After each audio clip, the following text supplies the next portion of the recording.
Hi, I'm Jennifer Quick, and this is Soul Clarity Coaching. Today I'm going to talk about the Akashic Records.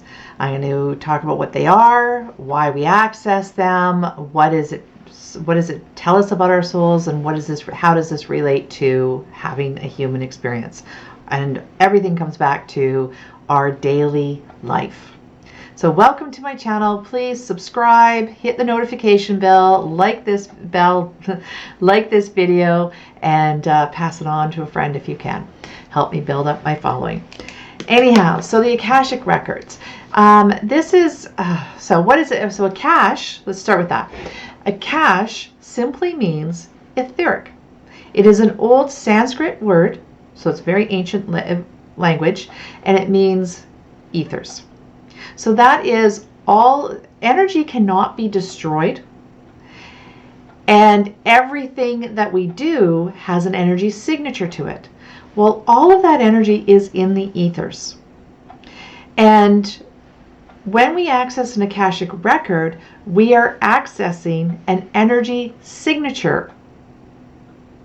And that energy signature has the history and the makeup. It's linked in and connected with history. It's linked in and connected with your future, across timelines. Like it has a lot of dynamic aspects to it that we can travel down when we're in the ethers, and we travel through the ethers using these energetic signatures, which are the Akashic records. Every person, every place, every action, every event, all of these things produce energy signatures that are held in the Akashic field. And so that's what we access. Now, why would we access this? There's a lot of different reasons why. Most commonly, it's known for accessing the Akashic records to read what has happened in our past lives. Some people do it for entertainment, and myself, I do it for finding out what we have brought forward from past lives into this life. Another thing we can access in the Akashic record is Dharma. And Dharma is actually our future. It's the good things that can come to us. It's also the good things we've done in the past. And we can activate those and bring them forward into this moment. So we can use the Akashic records to empower us by accessing and activating information from the ethers. Very similar to how Neo in the Matrix downloaded his different programs. Kind of like that. And when we get really, really good at it, I believe that one day we'll be able to be just like Neo in the Matrix. Right now, I haven't mastered that far, but I definitely can activate knowledge that we need. So those are some of the reasons why we access the Akashic records. Now, I want to get into what kind of information is there. To start digging into that, I want to explain that we have I like to think of it as two genetic lines. We have our genetic history from our soul experience, and then we have a genetic history that comes from our human experience, and this is down through our biology. All right. In between the two, is it in between the two?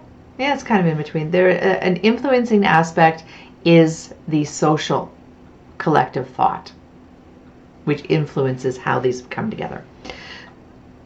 So two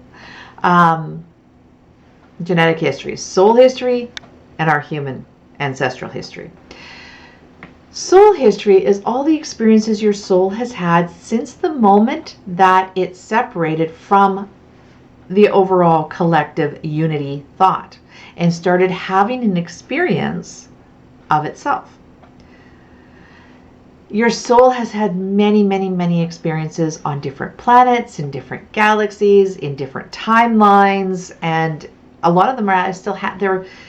When we get to a certain aspect past the human experience here on Earth, time ceases to have relevance the way it does now, and same with space. So your soul is actually experiencing these things all at once, and yet it's slowed down to have this particular experience. So your soul can actually be having different experiences at the same time.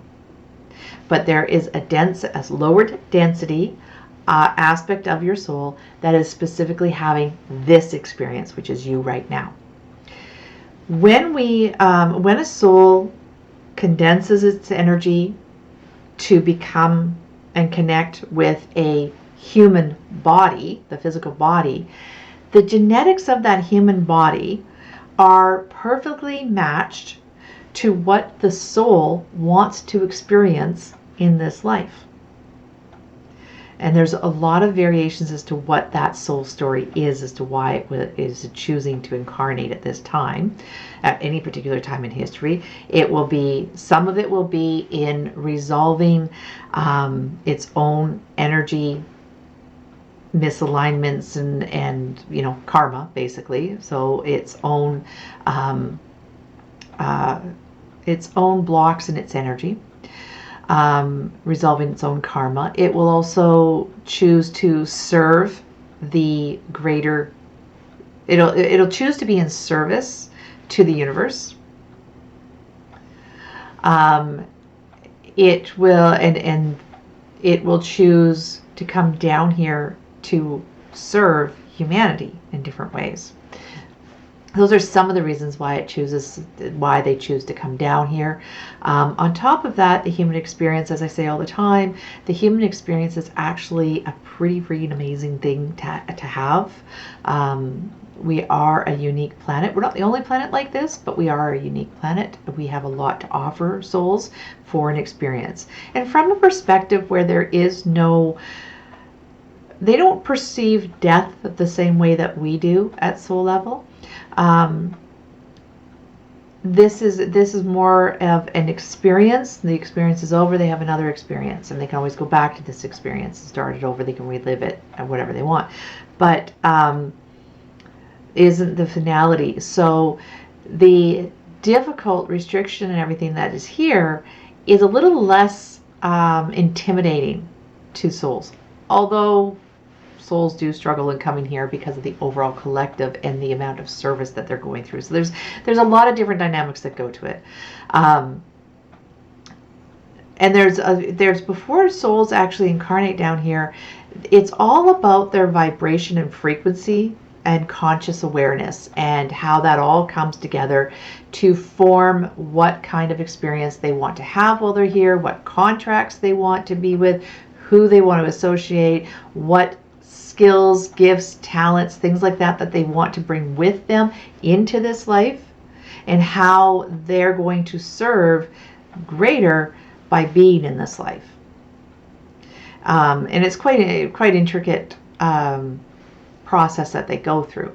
Now, the soul will come down, and whatever that plan the soul has for what it wants to experience while it's here, what challenges it's going to come through, what gifts it's going to bring out, all of that is perfectly matched to the location that it's born and the family, the ancestral history that it's born to, so the parents that it's actually born to.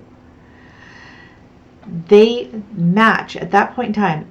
Everything in the genetic makeup of your family is perfectly matched to what your soul wants to experience in this life. Okay? Now, we have genetic history. Genetic history from our ancestors, from our human bodies. The body actually holds the memory of, it is passed down from parent to child, generation after generation. The entire generational history of your family is actually stored in your body. And what you experience moving forward in your life determines what gets activated. And so it comes forward. Now your soul will choose the genetics that it wants to, what those activations it wants to activate in this life and work with in this life. Right? And then it'll present those, and we'll go find ourselves in different situations and experiences, particularly as in the childhood growing years. And this understanding why bad things happen to children is one of the most difficult things that we as a human, I know myself and many others, struggle in understanding how this can be allowed in our universe.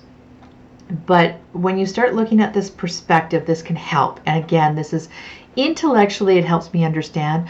Emotionally, that's another story, because I do have that obviously we have that human connection to children, and to the it's hard to process the emotional impact of the suffering that so many children go through.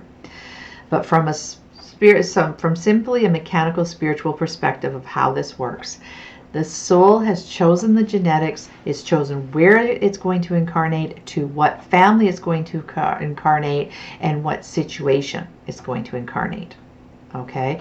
And so as we go through our childhood, we are met with challenges that activate the DNA, programs, beliefs, karma, anything that's unresolved in the history of the genetic line is activated through different events that happen in our childhood.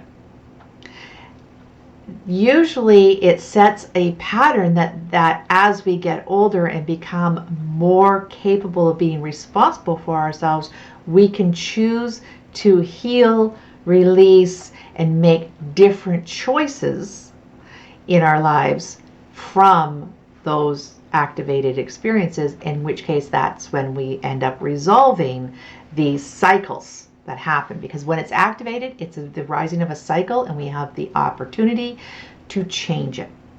Now, if you're lucky enough to be born with, well, I shouldn't say lucky enough, but, well, yes, you are.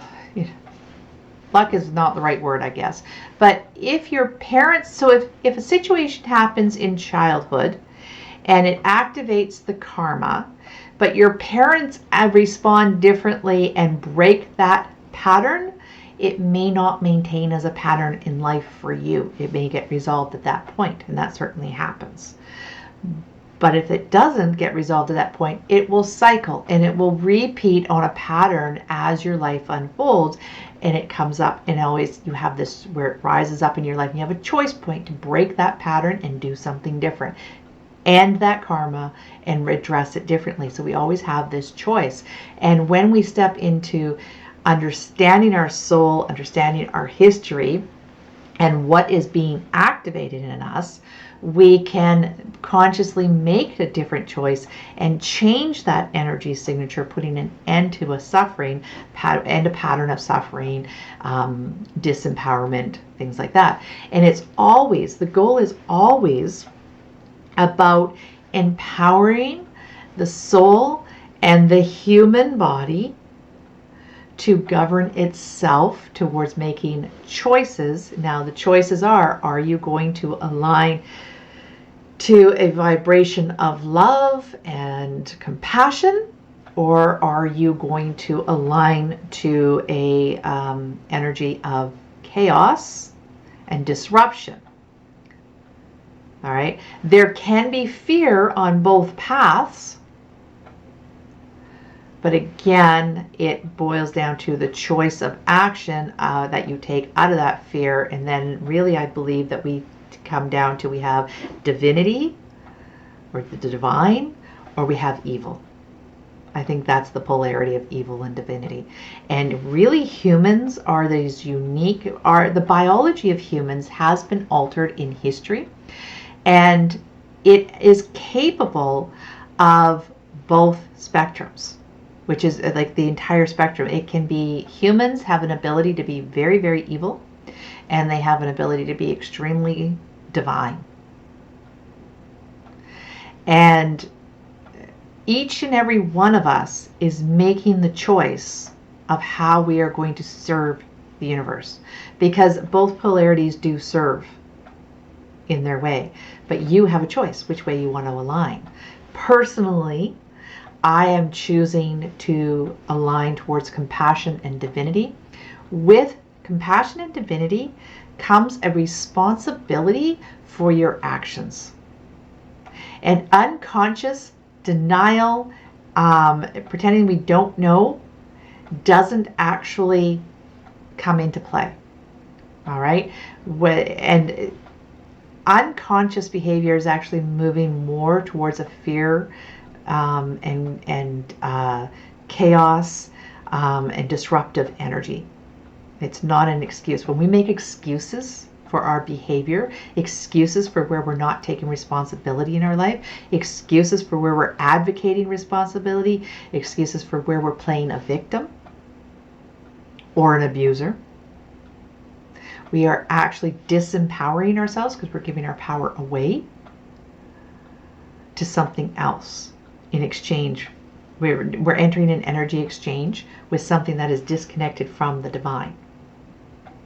But when we choose, when we make, the more conscious we are of our divinity, our sovereignty, and take responsibility for, appropriate responsibility for the resonance that we put out into the world, the more we are aligned to divine love and light and compassion and divinity, life force energy will flow greater to us from those sources which are forever generated. Right?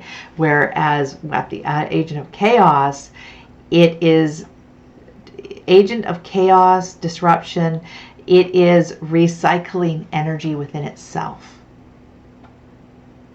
I don't know if that, I hope that made sense. So one is actually creating energy and one is recycling energy. And they both have purpose in the universe, but you individually decide which way you want to go, and your soul decides that when it comes in here. Now, there are souls that, what a soul chooses over and over and over creates its resonance. And so some souls are resonating very high on the light spectrum towards divinity, whereas others are serving very heavily into orders of chaos and disruption, and really they can get right down into the evil aspect of it. There is truly evil at a soul level that it chooses to incarnate with human, because again, this human body is capable of holding both forms of energy. We are capable of the spectrum, which is what makes us so unique and also makes us so impactful in a greater story, in a cosmic story. And the idea is that if humans can figure out how to have peace amongst this diversity, then that will resonate out towards the cosmos, and all species can then learn to come together in peace, regardless of where they are on the spectrum. So that's kind of getting into the cosmic story, which is, I'll do another video on the cosmic story. But this is all based around the Akashic Records and the very individual experience. In the Akashic Records, we are accessing the soul information, and you can go quite deeply into it. There's a lot of different things that can be accessed in the Akashic Records, because it's ethers, right? So it's everything that ever was, has been, will be, like the whole concept of it all. So when we access into the Akashic Records, it's really important to be aware of our frame of reference. What is it that what information are we seeking? And what is the, what information are we seeking? Whether is it this, is it that? Like, we have to be clear on the frame of reference we're using when we ask questions. The more vague we are, the more vague the information is going to be, and the less informative and useful it's going to be. Okay, so people access the Akashic Records all the time, but the real trick is learning how to access the records with clarity of framework, so that you actually know you're going in there with purpose. That's when you get the real gold of what's in the universe, and you can bring that wisdom in. So Akashic Records, we can find out where your soul originates, where it spends most of its time in between incarnations here on Earth, how many times it's been here on Earth, what lifetimes it's had here on Earth.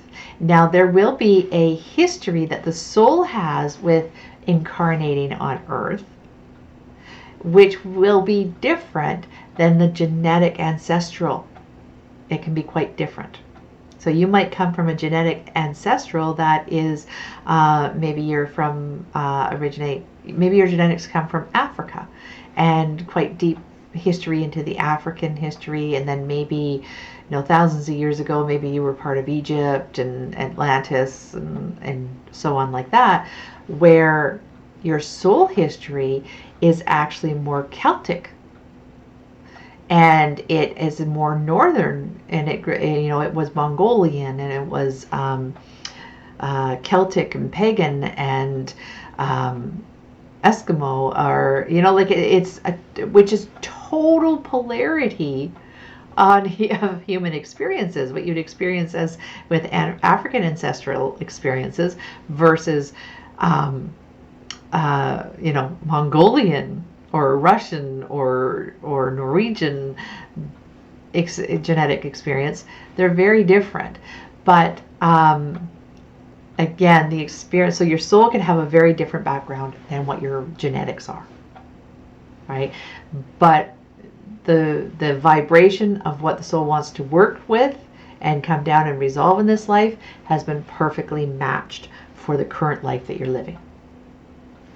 Right? So we can find out all that information. Now, what it'll reveal to us when we find it out is it can reveal what our natural tendency is. It can reveal the challenges that we are here to face, our life purpose, what lessons we're working through. It can reveal how advanced our soul has become, what its vibration rate is, what those come with different challenges, what gifts, what talents, what specialities that it works with that come naturally to it, and it brings those skills all into this life. And when you find out what those skills are, and you match it with the experience you've had so far in this life, that is what will bring out the purpose for the rest of your life. So there's a lot of value in that. Now, what else do I want to say about the Akashic Records? If anybody has any questions, please put them in the comments. I am really happy to answer them. If you want to talk further, if you want to find out more about your soul and what your purpose is in this life, book a discovery call with me. I'm happy to jump on and have a chat with you and figure out how I can help you in unlocking some of the mysteries of your own soul and how your purpose in this life is to be. Subscribe to my channel, hit the notification bell, like this video.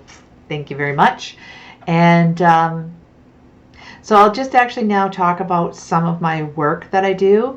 I look at the matrix of how you are designed. So I look at your soul record, so your soul experience. I look at your human experience, your genetics, and I also look at the matrix between your physical experience, your mental, your emotional, and your spiritual experiences, and figure out how to empower you in your life, as well as how to remove some limiting beliefs, programs, karma, stuff like that. I also will remove any entities that have come into this life with you. They can come into, there's multiple ways that they can be in here. I can also repair aura, where your aura has been damaged from engaging in different lower vibration energies.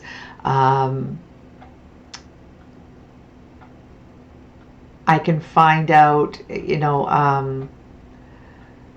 patterns that you're doing that are creating a misalignment into life force energy. So it's actually restricting the life force energy that you have to operate with here.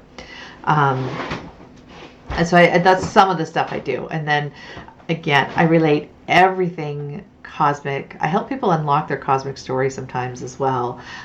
So if you're a starseed and you kind of do this work and you need somebody else to help you make sense, because we always need another person. I go to other people for help, and I often help other healers and other readers. I hold space for them, and I help them figure out where they're going or what experiences they are having. So there's some of that.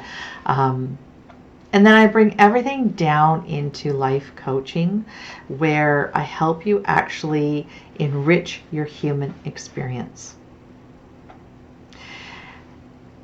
I'll just briefly say we are currently living in the 5th dimension, and It is a beautiful, beautiful place. But some of us are so heavily dark in our burden of past karma, past beliefs, negative beliefs, things like that. We're stuck in negativity of the lower vibrations that we are not seeing how colorful and loving and just vibrant and beautiful that this earth is and our society is. They're living a very, they're living in a lot of pain that they don't need to be. So I'm going to talk more about what the fifth dimension is in another video. But in this video, I just want to say that we are living in an amazing time. And if you're not living that joyfully and growing and expanding wherever you are on that journey, I can help you. The Akashic Records are definitely a place that can open up and help you. You are a divine being and you're meant to be living a divine, abundant, beautiful life here on earth. It is probably one of the most important, I feel, the most important purposes you can have on this planet is to be the example of truly a divine being in human form. And that's what I'm working towards. And that's what I promote others working towards. Anyhow, I'm going to wrap this up. I hope I gave you some information about the Akashic Records that made it a little more intriguing and understanding. If you'd like to know more, you can visit my website. I do have a few articles on there, as well as I offer, if you look under my events and courses, there are trainings on how to read the Akashic Records. There's videos on it, and there's all sorts of different workshops and stuff like that. Book a discovery call with me. I'm happy to chat and figure out where you are on your journey and how I can help you move forward. And if I can't help you, I will often refer to somebody who can. All right. So anyhow, love you all. Mwah. Have a good day. Bye. Oh, subscribe, like, hit the notification bell, all those good things. Love you all.